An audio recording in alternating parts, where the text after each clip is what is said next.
my daily average screen time is 8 hours and 7 minutes. Correct. She's a marathon. She's not. I thought she was a marathon. Do you ever feel like you could just go offline, like just shut it all off and not do social media at all? Hello and welcome back to the podcast. Today is our Thursday's episode. I am still in London. We are still on the pink sofa. Before we start, guys, just want to say, can you follow us on Spotify and Apple Podcasts as well as YouTube? Leave us a nice little review as well.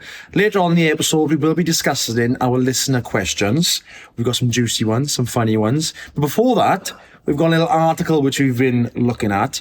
Are people chronically online? Basically, there's been a lady for the past 3 years. She's been doing marathon streaming. So I first read this, I thought she was a marathon who is a streamer. That's not correct. She's a marathon. She's not. I thought she was a marathon. I thought she was a marathon runner who also is a streamer. But that's not correct. She's a marathon streamer. Believe it or not, that is a thing. Imagine telling her grandparents. Do you know, what does that actually mean, though? So I'm assuming a marathon streamer is someone who just... Well, no, I'll tell you exactly what it is. Is someone who streams their whole life. They stream for long periods of time. So she has been streaming her whole life for the past 3 years. Everything. Apparently not once has the camera turned off, which also means that things like she's not had sex in 3 years. Apparently she's turned down every family event for the past 3 years because otherwise she'd have to get her family in it. Like, she's literally kind of put her life in this situation where the camera is never off of her, even when she's sleeping. We're not sure about the showering situation. We think maybe the phone might be turned away, but then like it isn't off. Like, you can hear that she's showering. I don't think she shows herself naked, does she? No. No. But we have found out that she earns $5,000 a month for this. Which is about £4,000 a month, which is, not bad money. But it's not worth it for what she's doing. Do you not think? Well, no, definitely not. You're filming your whole life for these people, and you're only getting paid $4,000. Like, literally never had a day off. Not even like had a sick day. Yeah, so she's filming like for the past 3 years. She's not living a life. Mental. So I think she's obviously a bit like cuckoo. Well, apparently she's come out and said now that she is depressed because it's taken such a toll on her life, and that the fact that she's like, she finds it hard to date. Like, you can't literally live a normal life doing that. So it's like, how worth £4,000 a month is it? So she is currently on day 1,137 of broadcasting every hour of her life, and subscribers can pay to tune in for just $5.99 every month. However, Twitch tend to take 30 to 40% cut of all profits. Her subscribers peaked last year when she hit 22,000, but have since dropped to 6,000. So it's estimated the internet sensation makes around $5,000 a month. How has she literally streamed live for the past 3 years? I don't know. Personally, I wouldn't do it. Would you? Well, definitely not. No, of course not. Where's your life? Where's your personal life, your private life? And I think that is, these days, people spend a lot of time online. And I think it becomes people's lives. You've got this sort of like, with AI and everything now, but you've got this sort of what's some headsets, the virtual headsets on. So people are literally sat in their bedroom, living this virtual life. Oh, yeah. Crazy. So how much do you think that you should be online? What is your online statistics on your phone like? Well, I do a lot of stuff on my phone. Like, obviously I scroll sometimes, maybe a bit too much, but I do work on my phone as well. So if you think someone who... Go on, what's your average what's your average screen time? This is awful. This is absolutely really bad. My daily average screen time is 8 hours and 7 minutes. That's bad. That's literally so bad.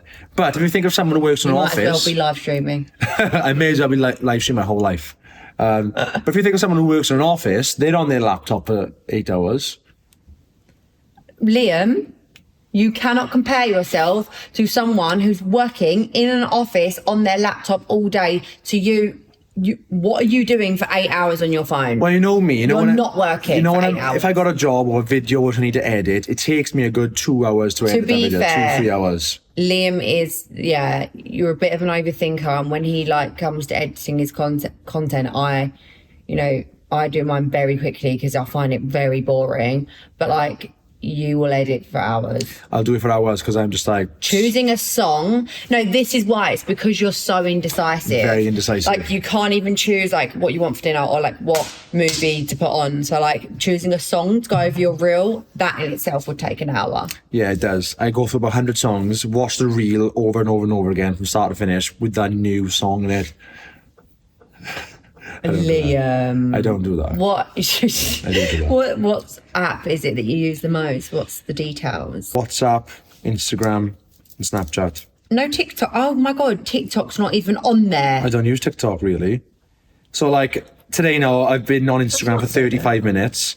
WhatsApp, I've been on there for 24 minutes. And Snapchat, I've been on there for 15 minutes.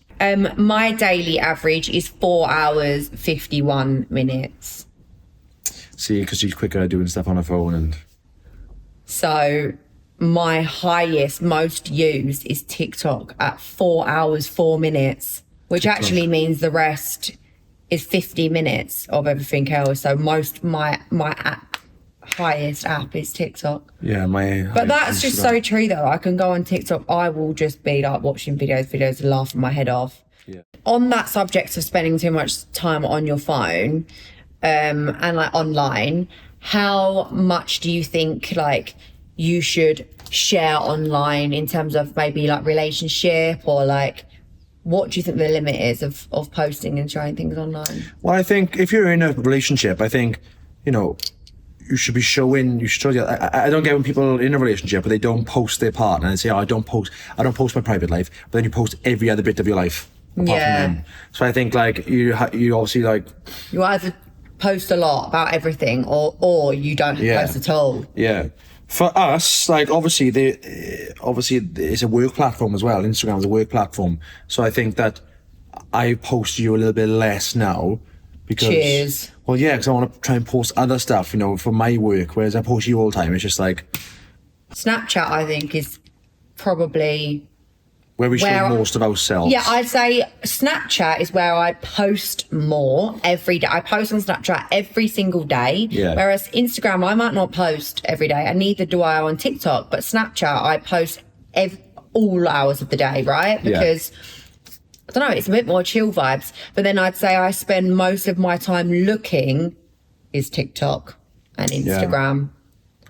Most of mine is looking on Instagram, which I'm not proud of. Guys, Liam looks at reels. I always find that really strange. Like, I go through TikTok videos, you go through Instagram reels. Oh, who cares? Like, who actually cares that much? It's so weird. How is that weird? They're both literally a video platform. You watch videos on there. It's not though. Instagram I look at as more like a scrolling through for your page with like pictures and reels. I never go on the reel button and just flick through the reels. I do.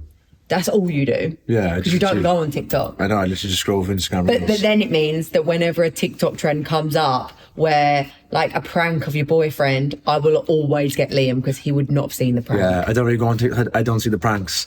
So, yeah. Alright, parrot. You started parroting. Started parroting again. Millie always catches me out. Yes, that's my favourite thing, the fact that you don't watch TikTok, because then prank patrol. Have you ever regretted something that you posted online? Yeah.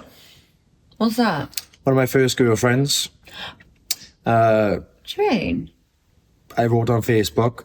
I said, I can't take one more sleepless night while I'm thinking about that one thing. And then everyone was like laughing, saying each other, what the f***. I was like commented. I did another status saying, guys, I think some of you have taken my last status wrong. I'm talking about Christmas. I can't take one more sleepless night thinking about one thing. I'm obviously on about the girl, but because I was embarrassed, I said I was on about Christmas. That's actually giving me the ick. How old are you? Like 24? Yeah, it was like the month before I went on Love Island. No, I'm joking. Oh. I think I must have been like 13. Yeah. That's all right. We all wrote cringe stuff on bloody Facebook at 13. Oh my God. But as an adult, anything I've regretted posting? No, like sometimes you put like a risky story. Oh, is that cringe or is it funny? But then you gotta think, I'm just supposed to. The Domino's ad. Oh yeah. Me and Millie done a Domino's ad. Well, it was my ad and you featured in it. Domino. Yeah, you were quite funny. I was just cringe when I said the word crispies. Yeah. It was really embarrassing. I've archived it now, so people can see Yeah, it. keep that archived. There's a lot of controversy around posting online your children, your kids. So do you think that, one day when we have children, would you post them, their face and stuff, or? I think it's each to their own, isn't it? Each to their own. I think if you have a real big platform, you are putting your child out there for everyone to see. I think it's fine to look, each to their own. Like when we have a kid, would you? We can post them, but we haven't got to sort of put the camera up in their face all the time. We can like post us holding them. Their face haven't got to be in there all the time. Maybe when they get a bit older, then they can I don't know. We'll see how we feel. You post your life. It's kind of hard not to post if you have a child. Yeah, but you can post the child with, but then keep a little bit of secrecy. You haven't got to, like I said, posting videos of their face all the time. Or like changing their nappy. Well, yeah, you can like hold. But then if you're a mother sort of influencer. Yeah, exactly. Because that's how. The thing. But not everyone's influencer, see, babe. Everyone so some people, I like to give people more privacy. Do you ever feel like you could just go offline, like just shut it all off and not do social media at all? Part of me thinks sometimes I could just delete it all and just like not be on social media. Life would be easier. Let's say like you don't have the job that you do now where it's on social media, like before Love Island. Would you have ever just like maybe come off and delete your Instagram? Probably wouldn't delete it, but I probably wouldn't use it as much. Such a liar. How was that a lie? You literally love yourself so much. You go to the gym, you're telling me you wouldn't be putting thirst trap gym selfies up. Yes, you would. I wouldn't use as much. I wouldn't use as much as I do. You'd be sexting all the girls, mate. No, but I wouldn't use as much as I do now. I post content now. I'm on there looking at other people's content. Like if I was bricklaying, I wouldn't care about content. Yeah. Or people's content. Just literally go on there for a couple of hours a day and that's it. Yeah. Maybe you wouldn't spend 8 hours and 50 minutes, whatever the it was. Hey. There's a post online about a girl who kept seeing her boyfriend checking out other girls whilst they were out and about together. So that kind of inspired our question of the week. What are unacceptable things to do in a relationship? Kind of linking with like online as well, because first one of our listeners' answers is watching porn in a relationship. Do you think people shouldn't watch porn when in a relationship? I actually don't care if you do. Yeah, like I'm not, I don't watch porn. I think if it's like you've got maybe a bit of an addiction. Yeah, when you've got an addiction, you're watching weird porn. Yeah, if you're watching weird porn or you're watching porn every day, I think when you were a young boy, maybe you would watch it every day because you were like really, really horny and whatever. But like as an adult. Yeah, I think it's a bit icky if you're watching porn every single day. But if you have watched it, while in a relationship, I don't think there's any issue with that. No, I don't think so. Another unacceptable thing to do that a listener has said: hanging out with their ex-girlfriend's group of friends. Yeah, I think that's like I know if you're with someone for a long period of time, you get really close to their friends, and if you have a new partner, then it's hard to just like lose all that friendship. But at the same time, if you're going out with the friends often, then you're going out with the ex-girlfriend as well, or the ex-partner, it's obviously not going to be ideal for you and your partner, is it? No, I wouldn't like that. No. Little white lies. Little white lies. I think That's fine. little white lies are just like, the little thing, like if you're telling big lies, obviously that's an issue. But little white lies, like, I don't know, like, I've left the house when actually you haven't. yeah, I've left the house when you haven't, or, I didn't pick up the phone earlier because I was having a nap, but really I was playing PlayStation.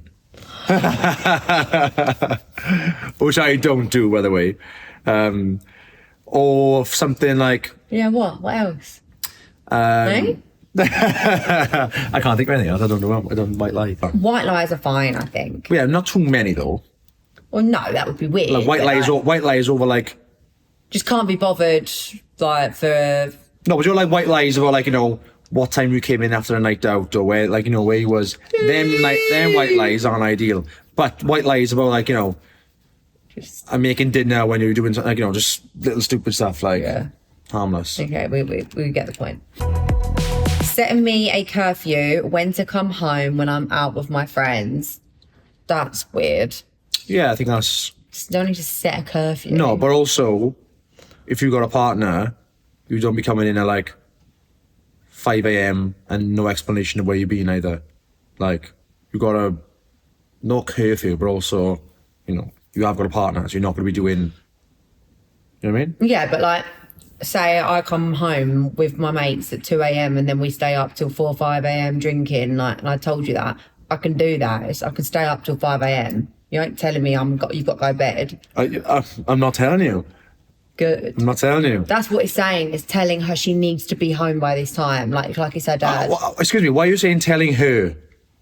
Like, why can't it be she telling him? And this podcast is getting very very against men. I think this podcast is becoming. Now we have a large female audience, but it's always the male and the bad guy on this podcast. You're telling me a girl has set her boyfriend a curfew? Absolutely.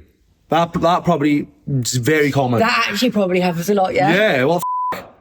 You tell me a girl has set a boyfriend. Yes. Yeah, definitely. Especially if you've like got kids or something and he's gone to the pub, you'd be like, you need to be home by 11. 100%. Kids to bed or something. Not even that. Like, I know girls and guys, the boy goes out for the pub, go down the pub, and the girl doesn't really go out much, so she says you have to be home at this time. Yeah, because then he's going out too much.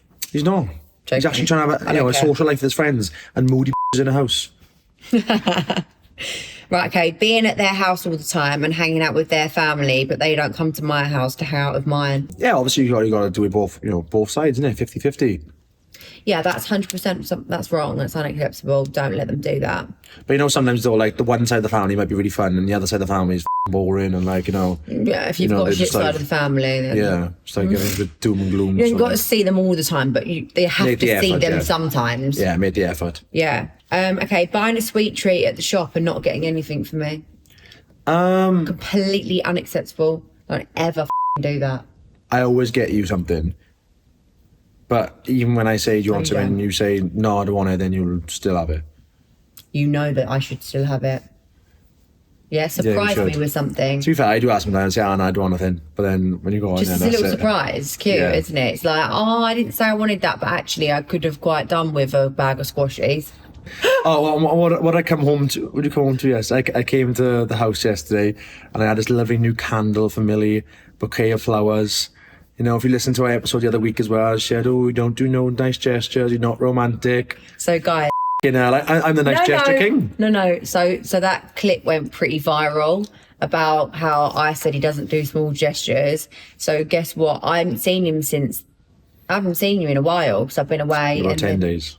Yeah, so then he's come home after this viral clip and he's turned up at my door with a candle and a bouquet of flowers. So whatever you guys said in the comments, keep it coming, bro, because we've taught him a little lesson, haven't we? Spitting during sex, ew, not freaky and not cool. I think spitting in sex is fine. Next question.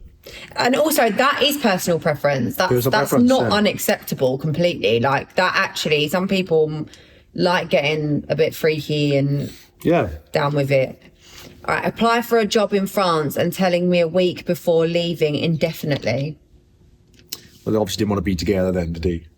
I'm assuming it's a he again, because men get slated on this podcast. Men get dragged on this podcast. There's a lot of people who've done that for Love Island, haven't they? Probably, yeah. Like, said to their girlfriend, I'm going away, and then I just turned up on Love Island. But also have said to their boyfriend as well, a female could have done it. A female could have said, I'm going on Love Island to a boyfriend. Okay, last one. Going to a strip club, but in brackets, not as a couple, he went with friends. How would that make you feel? I wouldn't want it to be like a regular occurrence. Yeah. I think that if, like, on the odd occasion you've had a big boys' night out, or maybe it was a stag do or something, I'd say I wouldn't kick off, no. But I wouldn't be happy if I found out that you'd had a private dance. Yeah, that makes sense. Like, go to the strip club and watch some girls on the pole and dance and like be in that environment, but like not having you paying a girl to dance on you. Fairs. Absolutely not. I think if you go in strip clubs every weekend, bit of a red flag, Yeah, that's that's weird. Like I said, if so it's I think it's dependent on circumstances. How often are they going? What are they doing when they go there? Do you know what I mean? Yeah. What if I went to a strip club, like I kept going to like a male one or something? Well, obviously I wouldn't be happy. What about if because down I like my massages, what about if I kept going, getting a massage with the same guy like once a week or once every other week? I wouldn't like that. You happy with that answer? I wouldn't. I don't know. I think like why are you having the same guy all the time, and he's rubbing his hands. I think that would turn you on. No, it wouldn't. It wouldn't turn me on. What? Thought of another man rubbing his hands all over your body? No. You've said when we've had a couples massage before that like your mind went somewhere and like you imagined the woman touching me inappropriately and you got turned on. That may have happened. Okay, so we are going to do a quick fire, yay or nay. We'll both answer these. Following an ex-partner on Instagram. Nay. Nay, don't if you've got a girlfriend, don't then follow your ex. But if you already follow them from the past, I think that's fine. If it's no bad blood, you know? So, nay for you, is it? Nay, yeah. Liking their girl mates' photos. Yay. Yay. You know, I like your friends' photos, I back that. Of course, yeah. And your girl mates. Yeah. Or my guy mates. Obviously you're gonna like my guy mates' photos, aren't you? Yeah. Not coming to your birthday plan. Nay. Don't do that. Nay, unless you got a reasonable excuse. Yeah, work. Not having any rhythm on the dance floor. Yay. Yay. Yeah, because I ain't got much rhythm. Being together for 5 years with no ring. Yay. Yay. That's fine. That's fine, yay. Yay! Having a really untidy bedroom. Nay. Depends. Yay. Depends. If you're really hungover and bedroom's a mess, but messy bedroom all the time, big fat nay. Have some, self-respect. Clean the place. Yeah? Because you're yay for messy bedroom. Yeah. Of course you are. Okay, guys, that is the end of our podcast. This has been our Thursday's episode. Thank you all for listening. We hope you have an amazing rest of your week. Don't forget to follow us on our Instagram and TikTok at Liam and Millie Podcast. Don't forget to like, comment, and subscribe to our YouTube channel. Please leave us a nice review because it means the absolute world to us. And that's it from us. We will see you on Tuesday. See you Tuesday. Bye. Bye.